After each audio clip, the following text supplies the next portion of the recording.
And with that, we will jump from the silk farm to the work with the Swedish Pathways towards sustainable food systems that Marija Milivojevic will brief us about. And she is Deputy Director and responsible for FIO relations at the Ministry of Enterprise and Innovation in Sweden. Welcome to share, Marija. The screen is yours. Thank you very much, and thank you for your introduction. I just wanted to say how interesting it was to listen to the previous speakers and to get more information on things happening on the ground. Of course, my job is much more on a policy level and kind of overarching, and we seldom get to enjoy what is actually being done in practice. So I'm going to talk to you a little bit about the Swedish Pathway and how we see the continuation of this work. As you all know, there was a Food Systems Summit in September 2021, and a process was launched to prepare this summit through dialogues, and these dialogues ended up into pathways for countries to have more sustainable food systems. And this was preparatory work, but it's still a very active process. The Dialogue Secretariat has weekly meetings to help countries continue with their pathways and to keep momentum of this work.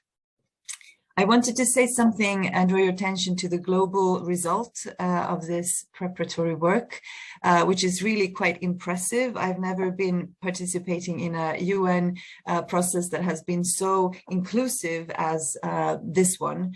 There have been 1,659 dialogues, and there are more to come. All of this is presented on a specific website where you can follow and read about these dialogues. 109,000 people have participated in these dialogues, and I think now my number is a bit old. I say 107 pathways. I think there's 111 or maybe even more uploaded as of now. So over 100 countries who have tried to formulate a pathway towards more sustainable food systems. In all of this, you can see that there are less EU countries, only 9, and 3 of those are Nordic. And this is, of course, connected to some difficulties in creating such a pathway, because we have this joint agricultural policy in the EU that is the regulatory framework for us. So we have limited opportunities to create perfect national pathways. So the Swedish result, though, we had 7 dialogues. We prepared for 4 to start with, but there was such a huge interest that we ended up with 7 and over 600 participants. So next slide, please. So some of the takeaways from these dialogues were that they were very rich. We could see that there is a lot of knowledge in our communities, among the stakeholders. But looking back at the result, looking back at the reports, we can see that a lot of what was discussed was things that we know about already, and many things where we already have attempted solutions to these problems. So our interpretation of this is that we are quite good at having dialogues because we recognize these discussions from other processes, but also a very good confirmation that the government has listened and understood what needs to be done, and that there is some support for the existing policies in place. But of course, much more needs to be done. This is certainly not the end story here. This is just the beginning. We could also see very clearly the need of a systems approach. And of course, this is a huge challenge, because having a systems approach, I think was mentioned earlier also by Bridget, it takes a lot of time, a lot of effort, a lot of willingness also, because a system includes so many more factors than what we work with every day. And you could also see this in the dialogues, that a lot of people would still try to remain within their comfort zone in what they were talking about. So this is something that we try to work with, but it's very, very difficult. Better communication. We could take note that a lot of the problems and solutions that were presented by stakeholders were things that there are already initiatives about, but people don't know about them. So from the government offices side, we see that we need to communicate much better on what is being done so that everybody can benefit from that. Another important takeaway is the science policy interface, where we need improvements, even science policy practice interface. So really connecting everyone from the farmer to the researcher and the innovators, so that you can really apply the results of research and innovation. And this is also something that we are trying to improve. Change takes time. As I said, a lot of things were known to us, and there are initiatives in place, but the results are yet to come. So we have to respect that this is complicated and it takes time. A final takeaway, perhaps the most challenging one, is the necessity to improve knowledge about the links between Sweden and the world. And I think maybe that is one of the most important takeaways for today's seminar. I will get back to that shortly. So given all of this, our pathway is a little bit of an overview document. So we have tried to list strengths and weaknesses that we have gotten to know through this dialogue process.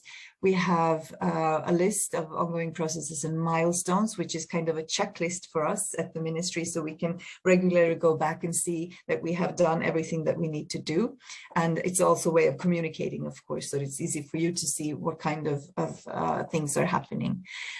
We also formulated a number of focus areas, and these are the ones that we felt were the most prominent in the dialogue. So what was mostly put forward. Of course, there were many more, but this was a way for us to try to structure our work ahead. And I want to draw your attention maybe to the last two bullet points, effects of Swedish consumption globally and the right price of food, and distribution and justice. And here we have, this is kind of the interface between our development policies, but also consumer policies and trade policies, etc. So a very complex area that we need to deal with. And here I think we can say that we know that there is a big global impact, but the knowledge is not particularly high among consumers and your everyday person.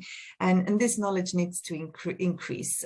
What effects does it have when I buy an avocado in another country, and vice versa? If I don't buy the avocado, what happens then? These kind of things. And what is the right price of food? How do you calculate the costs in terms of climate, environment, social structures, etc. And this is also something where we need much more research and much more discussion, I think. Generally, food is relatively cheap in Sweden, I would say, and given all of the factors that come into pricing of food, it's something that we need to discuss more. The right to food in terms of the distribution and justice around food systems is also extremely important, but also the right to health, to have a healthy diet and good nutrition. And here we can see from the dialogues a number of factors like gender equality, empowering women, inclusivity. We were talking earlier also about indigenous people, youth. How do we get their voices heard?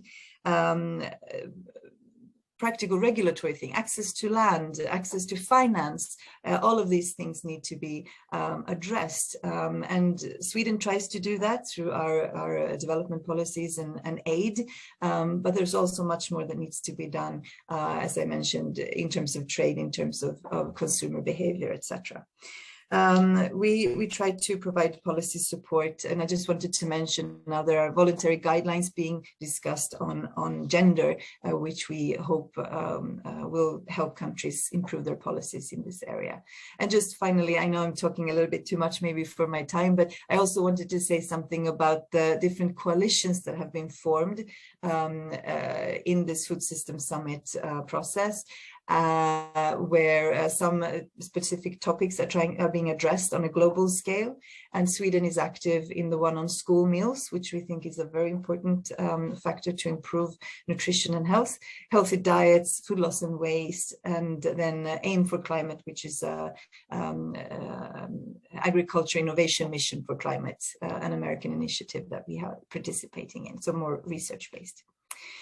So implementation and follow-up of this whole very complicated process. Globally, there will be a hub in Rome. Maybe our next speaker will speak something about that, which will try to coordinate the work. There are the coalitions that I mentioned and the pathways, 111, which need to be implemented. And for our part, of course, ministerial meetings and follow-up will be the checkpoints to see how well we are doing.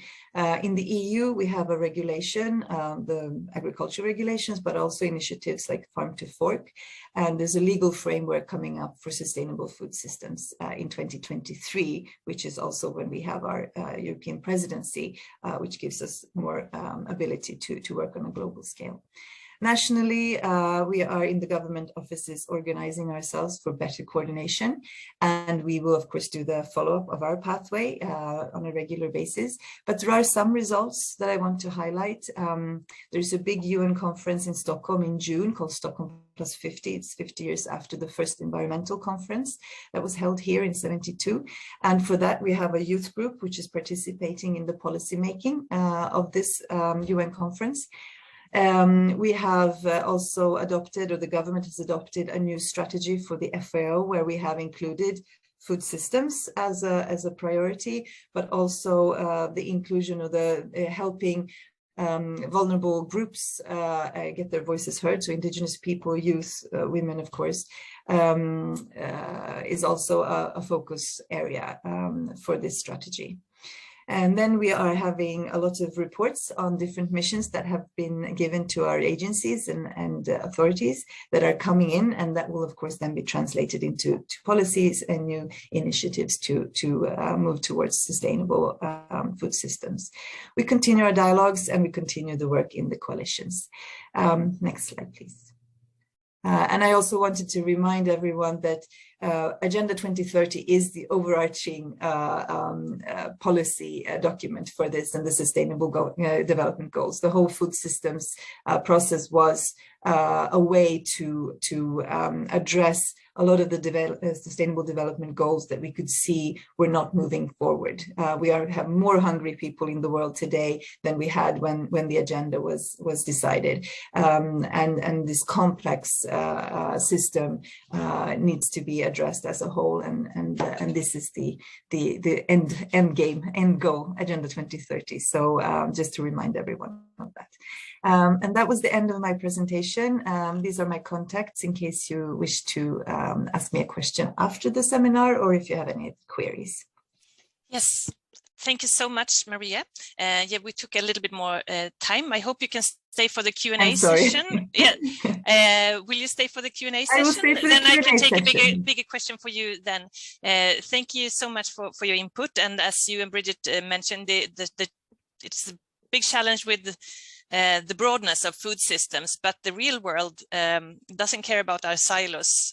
Water, forest, food security is connected, or as we tragically now see, the lack of peace and food security. So it's challenging, but we need to work together.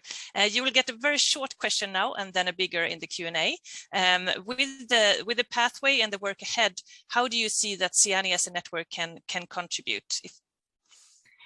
Thank you for that question. Well, I think I tried to present that this multi-stakeholder dialogue is really, really important to us, because this is where we connect all of the dots and we get all of the inputs that we need and to work with the systems approach. And SIANI is a perfect actor in this, because you have the connections both to us on policy level, but also these fantastic projects and people who are addressing these issues on the ground in their projects, like we heard today from Ferdinand and others. So for us, it's extremely useful, and we are very grateful also for SIANI's work in arranging such seminars as today, for example, but also giving us input on documents and other policy making.